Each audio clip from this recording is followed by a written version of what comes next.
اپنی آواز بھی درمیانی رکھنا، اور اس کا معنی یہ ہے کہ ضرورت کے مطابق آواز رکھنا۔ کسی جگہ پہ آپ بالکل آرام سے بات کریں گے، مخاطب ایک دو افراد ہیں، ایک بندے سے بات کر رہے ہو تو آہستہ ہی کرو گے نا، زیادہ لوگوں سے بات کر رہے ہو تو زیادہ اونچی آواز سے بھی بات کرو۔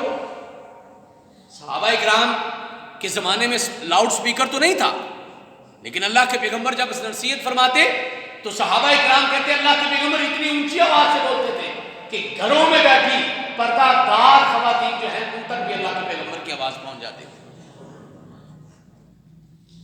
اور تقریر کا تو مزاج ہی ہے، گفتگو کا تو مزاج ہی، جو پبلک کی گفتگو ہے اس میں نرمی بھی آئے گی، اس میں آہستگی بھی آئے گی، اور اس میں اونچی آواز سے بھی بولا جائے گا۔ کائنات کے امام کے بارے میں صحابہ کہتے ہیں اللہ کے پیغمبر جب نصیحت کرتے، خطاب فرماتے تو آپ کی رگیں پھولی ہوتی تھی، آپ کا چہرہ سرخ ہوتا تھا، اور ایسا لگتا تھا کہ جیسے ڈرا رہے ہیں۔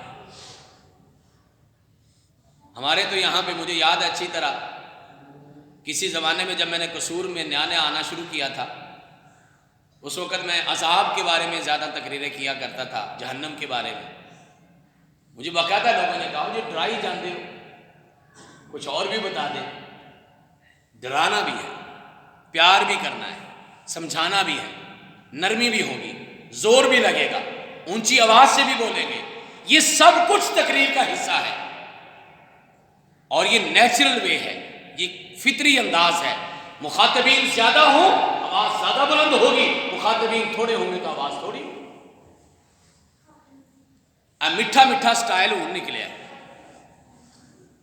یہ ہمارے ہاں جو آیا نا سٹائل، یہ رسول اللہ صلی اللہ علیہ وسلم کا تقریر کرنے کا انداز نہیں ہے کہ بالکل مرے ہی رہو، بات ہی دوسرے تک نہ پہنچے۔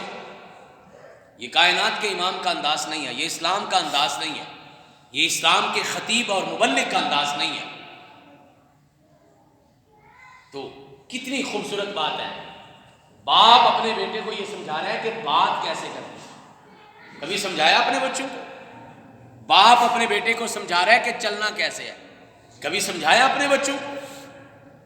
باپ اپنے بیٹوں کو سمجھا رہا ہے کہ بیٹا ماتھے پہ تیوری بھی نہیں ڈالنی، کبھی سمجھایا ہم نے؟ ہمیں پتہ ہی نہیں ہمارا بیٹا بیٹی گفتگو کیسے کرتے۔ آپ یقین جانیے قرآن پاک سامنے پڑھا ہے، میں جس کالج میں پڑھاتا ہوں میں بچوں کو کلاس میں چلنے کا طریقہ بھی بتاتا ہوں۔ لوگوں کو تو اتنا پتہ نہیں کہ دروازے میں کھڑے نہیں ہونا، لوگوں کو تو اتنا پتہ نہیں، کسی نے سمجھایا نہیں کہ سیڑھیوں میں کھڑے نہیں ہونا۔ پیچھے آنے والے بیچارے انتظار کرتے ہوتے، ہم دروازے میں کھڑے گفتگو کر رہے ہو، بھائی راستوں میں کھڑے نہیں ہوتے۔ ابھی کچھ ایک دو ماہ پہلے میں نے راستوں کے حقوق کے بارے میں ایک گفتگو کی ہے، ایک جمعہ پڑھایا ہے مسجد توحید میں، نیٹ پہ بھی انشاءاللہ مل جائے گا یا کبھی یہاں بھی عرض کر دیں گے۔ یہ چیزیں سمجھانے والی ہیں۔ اب حضرات یہ 8 نصیحتیں کی حضرت لقمان علیہ السلام نے اپنے بیٹے کو پاس بٹھا کے۔ اس کے بارے میں کچھ اور باتیں عرض کر کے ہم اپنی گفتگو کو آخر میں لے جاتے ہیں۔ ایک تو یہ ہے کہ ہر بات کرنے سے پہلے کہا یا بنیا، اے میرے بیٹے، اے میرے بیٹے، پیار بھی سمجھانا بھی ہے، دونوں انداز میں۔ یا تو ہم سمجھاتے ہی نہیں، اگر ہم سمجھانے لگتے ہیں تو لڑنے لگ جاتے ہیں، تانے دینے لگ جاتے ہیں، جھڑکنے لگ جاتے ہیں، ڈانٹنے لگ جاتے ہیں۔ سمجھانے کا انداز کیا ہے؟ یا بنیا، یا بنیا، یا بنیا، اے میرے بیٹے، اے میرے پیارے۔ اللہ نے تو قرآن مجید میں جب ایمان والوں کو مخاطب کیا نا تو اپنے اور بندے کا جو رشتہ ہے اس کا نام لے کے مخاطب کیا، یا ایھا الذین آمنوا۔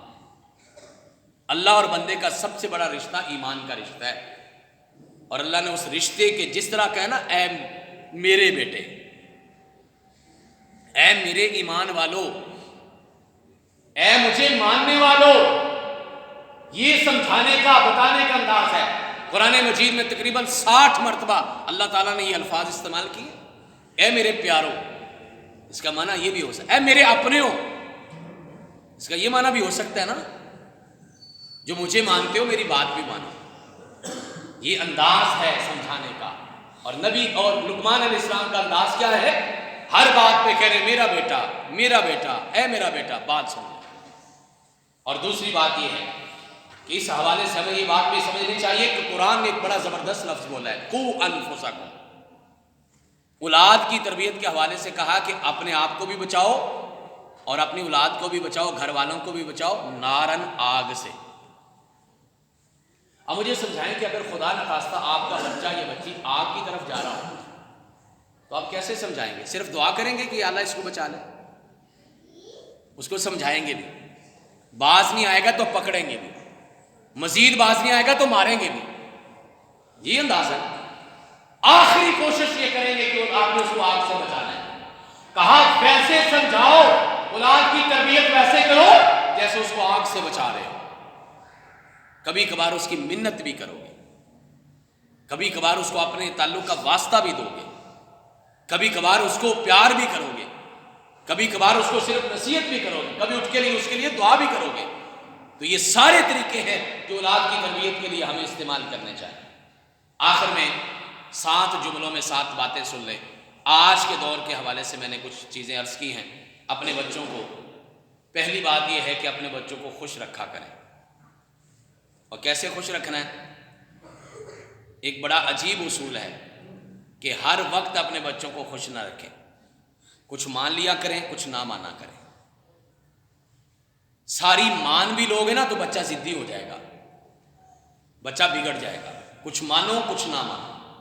کبھی بچہ آپ سے کوئی ایسی چیز مانگے نا جو آپ دے سکتے ہو، پھر بھی نہ دیا کرو۔ اس کو یہ انداز سمجھانے کے لیے کہ بیٹا زندگی میں ساری چیزیں ملتی نہیں، کبھی نہیں بھی ملتی، میٹھا میٹھا نہیں کڑوا بھی زندگی میں ہوتا ہے۔ اپنے بچوں کو سامنے خود خوش رہا کرو۔ آج کی ریسرچ بتاتی ہے اس کا بچوں پہ بڑا اثر ہوتا ہے۔ والدین ماں باپ آپس میں خوش رہیں، ان کی اولاد خود بخود خوش رہے گی۔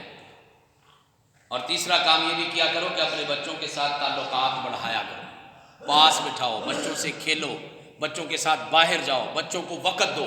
سب سے بڑی بات یہ ہے، پیسہ سب کچھ نہیں ہوتا۔ پھر یہ ہے کہ بچوں کے دوستوں سے دوستی کرو، پتہ کرو کہ میرے بچے کی کمپنی کون سی ہے، بچوں کے دوستوں سے دوستی کرو تاکہ آپ کو پتہ چل جائے کہ آپ کا بچہ کیا کر رہا ہے۔ اور بچوں کا سکرین ٹائم کم سے کم کرو۔ سکرین ٹائم سے مراد ہے موبائل، اس سے مراد ہے کمپیوٹر، اس سے مراد ہے ٹی وی۔ یہ جتنا کم کرو گے اتنا آپ کا بچہ جو ہے وہ خود غرض نہیں بنے گا، ورنہ بچہ اپنے اندر ہی رہ جائے گا، اعتماد بھی پیدا نہیں ہوگا اور خود غرض بھی بن جائے گا۔ بچوں کے اندر جو صلاحیت قدرتی ہے اس کو فروغ دو۔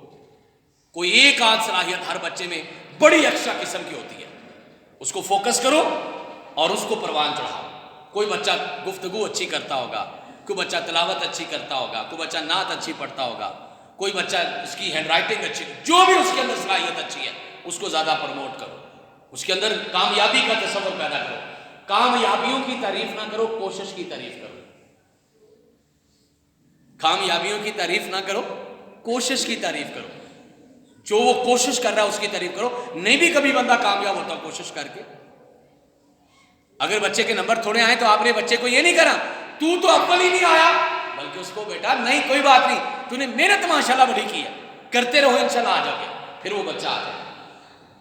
اور آخری بات یہ ہے کہ بچوں کی عزت کرو۔ میں ہمیشہ کہتا ہوں بڑوں کی عزت تو ساری سمجھاتے ہیں، چھوٹوں کی بھی عزت کرو۔ عزت کا طریقہ یہ ہے کہ ان کی تعریف کرو اور تنقید علیحدگی میں کرو، نصیحتیں اکیلے میں کرو۔ اگر کہیں غلطی ہو جائے تو وہاں فوری نہ ڈانٹو، نہ سمجھاؤ، علیحدگی میں سمجھاؤ، بچہ سمجھے کہ میرا باپ یا میری ماں میری عزت کا خیال کرتے ہیں۔ یہ سارے بڑوں کے لیے نصیحت ہے۔ اللہ آپ کو مجھے عمل کی توفیق